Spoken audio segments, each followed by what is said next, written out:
آپ کوئی دشمن کرے سمجھ آتا ہے، دشمن کے خلاف بندہ بولے، دشمن سے لڑے، دشمن کو آنکھیں دکھائے، دشمن کو جذبات دکھائے. یہاں میں اپنا جذبات کس کو دکھاؤں، کس کے خلاف بولوں، کس کے لیے بولوں؟ ایک مونچھوں والا بیٹھا ہے پوری ریاست کے اوپر، ایک ادارے کے اوپر ایک منسٹر بن کے بیٹھا ہے، وہ وزیر بن کے بیٹھا ہے، وہ صرف سی ڈی اے کے اندر کا وزیر ہے، اور وہ جس طرح سے چاہے اس ادارے کو، پولیس کو، محکمے کو پورے کو یرغمال بنا کے استعمال کرے صرف اپنے مفادات کے لیے. کہ آپ کا ایک سیاسی مخالف ہے، کیا سیاسی مخالفوں سے دشمن بن کے لپٹا جاتا ہے؟ کیا سیاسی مخالفوں سے دشمن بن کے ان کو گریبانوں سے پکڑا جاتا ہے؟ یہ قوم آپ کو نہیں معاف کرے گی. یہ قوم جس حقیقی آزادی کی طرف نکل پڑی ہے، آپ کتنوں کو بند کریں گے؟ آپ ہمیں گرفتار کریں، ہمیں بند کریں، ہمیں پتہ ہے ہماری نازک سی جانیں، آپ ہم پہ ظلم زیادتی کر کے ڈرائیں گے؟ ڈرا کے دیکھ لیں. کیا کریں گے؟ مار دیں گے؟ تو مار کے دیکھ لیں. آپ نے کیا نہیں کیا، ربڑ کی گولیاں چلائیں، شیلنگ کی، ہم پہ کون سا ظلم آپ نے باقی چھوڑا ہے؟ ہر ظلم تو آپ نے کر کے دیکھا ہے. اب اگر آپ نے پورے پاکستان کو لا کے جیلوں میں ڈالنا ہے، اتنے بڑے سیاسی اجتماع، اتنے بڑے سیاسی جماعت کے خلاف آپ لوگ اس بوکھلاٹ سے لگے ہوئے ہیں کہ کل آپ کو اپنی گریبانیں نظر آ رہی ہیں انہی عدالتوں میں، انہی جیلوں میں. آپ لوگوں کو اپنا جو حال ہے وہ اتنا برا نظر آ رہا ہے کہ آپ لوگ پاگل ہو گئے. عطا اللہ طارر فرار ہے. کل ان کے 2 پروگرام تھے، ایک حافظ آباد میں، ایک وزیر آباد میں، وہاں بھی شرکت نہیں کی اور ابھی تک نظر نہیں آ رہے. اسلام آباد ہائی کورٹ سے انہوں نے رجوع کر لیا ہے ضمانت کے لیے. کیا کہنا چاہیں گے؟ پہلے تو کہتے تھے کہ آئیں ہمیں پکڑیں. دیکھیں عطا تارڑ جو ٹائیں ٹائیں کرتا ہے نا، وہ صرف اپنی تنخواہ کھری کرنے کے لیے کرتا ہے. اس کو اپنی مزدوری چاہیے. وہ پیسے کے لیے اتنا، کوئی پیسے کا یہ پجاری ہیں یہ سارے لوگ. اتنی داڑھی رکھی ہوئی ہے آپ نے، سنت نبی کے مطابق آپ کا چہرہ دیکھ کے کبھی کبھی کہتے ہیں کہ یار اس کو تھوڑا تو ایمان بھی ہونا چاہیے تھا، تھوڑا ضمیر بھی ہونا چاہیے تھا.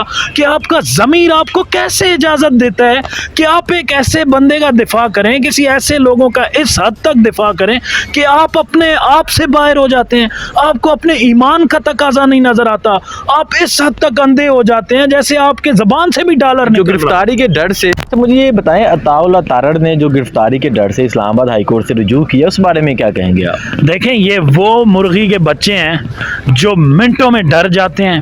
یہ بھیگی بلی کی طرح جا کے بیٹھ جائے گا.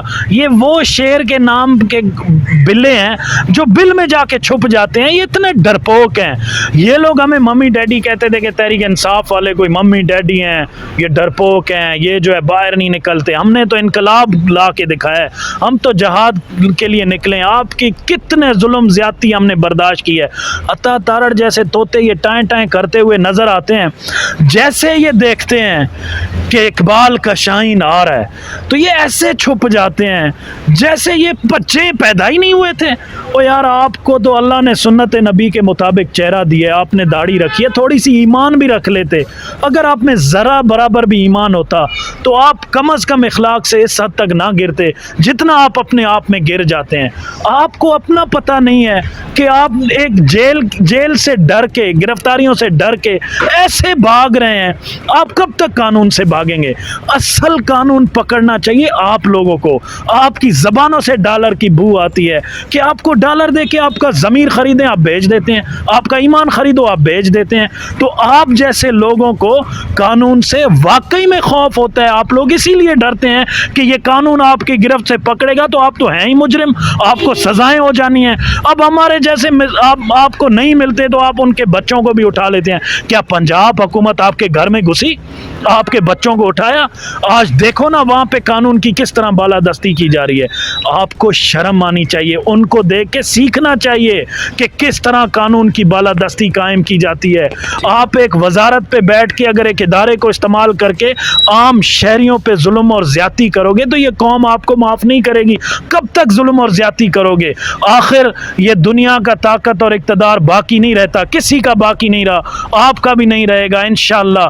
تاریخی شکست دی ہے آپ کو پنجاب میں، اب مرکز میں بھی انشاءاللہ وفاق میں جو سی ڈی اے کے تحت چند دنوں کی آپ کی حکومت ہے وہ بھی جائے گی. آپ کا مستقبلی جیلوں میں آپ نے اتنا اس قوم پہ ظلم زیادتی کی ہے. آپ کے جو آقا بیٹھے ہیں انہوں نے بھی جو ڈالر چرا کے لے کے گئے ہیں، جو کہتے تھے کہ میرے پاکستان کیا پوری دنیا میں کوئی پراپرٹی نہیں ہے. اب دیکھنا ان کا کیا حشر ہوتا ہے جب یہ قانون انشاءاللہ جب عمران خان کی عدالت آئے گی آپ سے گریبانوں سے پکڑا جائے. بہت شکریہ، بہت شکریہ.